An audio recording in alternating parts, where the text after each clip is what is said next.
It's not a bad thing. This is a saying I always say, but it's not a bad thing to acknowledge and be where you are in life. Sometimes the worst thing is that if you stay where you are in life, that is the more worst, the thing that is even more negative. Okay, but just in general, every time, there's a lot of people. I mean, everybody in the world, everybody starts from somewhere. Everybody is not woken or like born with a silver spoon in their mouth, or even, there's some people that might have had a silver spoon, or they just had certain opportunities. And let's be real, in your youth, you might have messed up those opportunities. You squandered them opportunities. You ain't take advantage or whatever. And so now you in this position right now where you are in life. And the fact of the matter is, you gotta understand that sometimes, people that get, I mean, everybody, to a large degree, you can feel like you insecure about where you are in your life right now, or you feel like you're not where you need to be. And sometimes the insecurity or the fear of even starting, sometimes you feel like you are just so far back. It's like you're at the bottom of a mountain that you got to climb. You're like, I can't do this. I can't do this at all. And so you might feel like you're so far back that you can never, like, you don't even want to start. You know what I mean? Or you can feel so embarrassed about where you are that you don't even want to start, because it's just like it's too embarrassing to even start.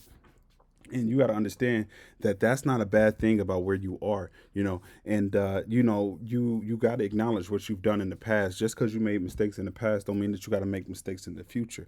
And your future is much more what you got to worry about and think about. Okay, you might not be where you are right now, I mean, or where you want to be, or maybe you might be severely back. In your opinion, you might not be where you need to be right now, but that doesn't mean that in a year you can't make a stride to get wherever your goal is. Like, for example, like, I remember a while back I was watching this news clipping, and it was talking about a man. I think he was in New York. He was on the subway with his son, and his son was doing math, and the father didn't not know how to do the math. Like, his father never learned. Okay, and I think it was like basic algebra or something like that. But he couldn't help his son, and so what the father did was he mustered up some humility, and said, you know what, I don't know how to do this, but I'm gonna go learn to help my son. And so he enlisted the help of a math teacher or something like that. He went over there to go ask another person if they could help them or help teach him or whatever.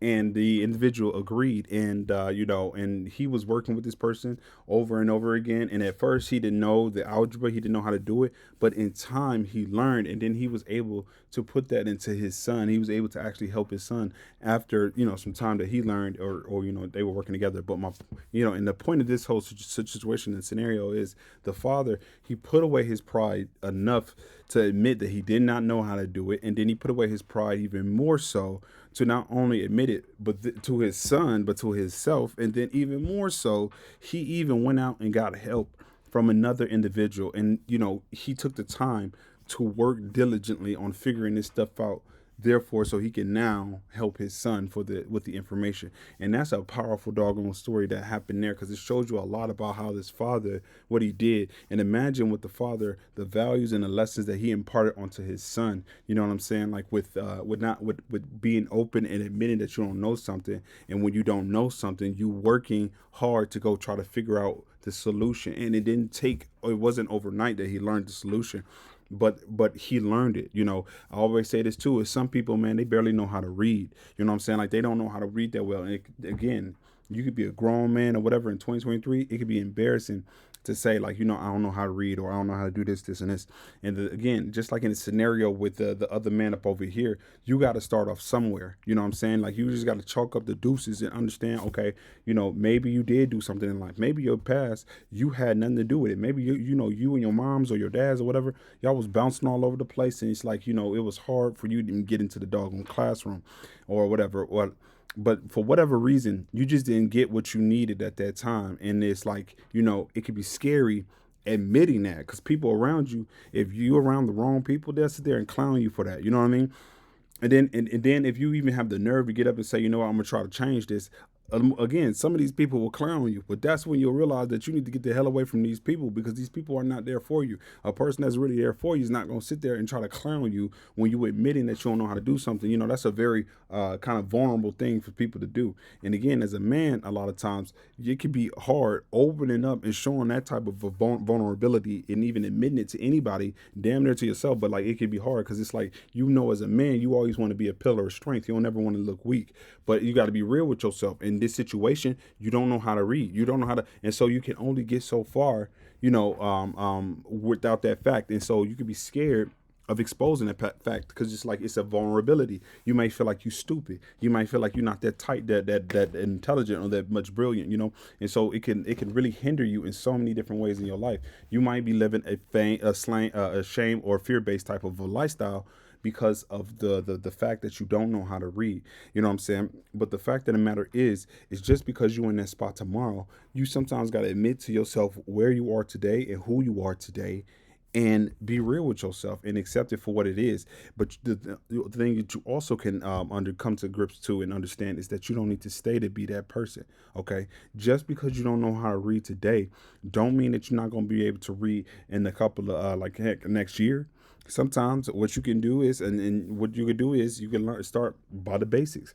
A, B, C, D, E, F, G. You start to go through that doggone alphabet and learn it. I mean, most people know it, but even if you don't, you go through that doggone alphabet. And then what you can do next is start to pick up like real small kid books, like those like us in that has like sight words. And so you can start to go from there. Okay, this is what C looks like, SEEC, and then you reading Go or Dick ran down the road or something like that. I don't know Dick and Jane books, but these early age nursery rhyme books. Okay, that you could begin to read. And then from there, you could probably start to go to like third grade comics or something like that, or third grade type of stories, and still work your way up. And in a year, you went from not learning how to read to now this year, you reading at a fourth grade level. You know what I'm saying? And then you go from this year to next year, you went from a fourth grade level, now you at a high school level. You know what I'm saying? And then now you at this high school level to this collegiate type of level. You know what I'm saying? Like, it's not a bad thing that you don't know how to do something. It's not a bad thing that you are where you are in life.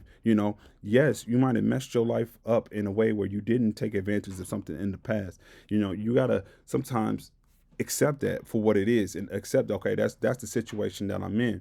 But just because that's the situation that you in this year, don't mean that next year you ain't gonna be in that position. And of course, people gonna sit there and they gonna talk and they gonna try to laugh and stuff. But you got to get over that type of stuff and understand that a lot of these type of people that sitting there trying to laugh at you and talk at you, trust and believe you, underneath the scene, sometimes a lot of these times these people be jealous that you can do that and that you have the balls to admit that. They could be read at the collegiate level, but they still will sit there and laugh because they have a deep insecurity because it's stuff that they're never admitting to other people. You know what I'm saying? And some people will think that you're stupid for even admitting that you don't know how to do this. They'll like, why would you admit that? Because and you sometimes got to be real.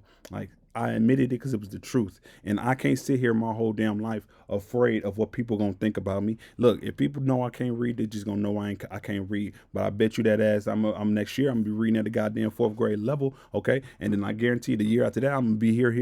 You got to think about the progression and that you got to start off somewhere. You know what I'm saying? And trust and believe me, your confidence will go to the damn roof. You know what I mean? And you'll be able to you'll start to look at other scenarios and situations in your life where you feel like you might have a disadvantage.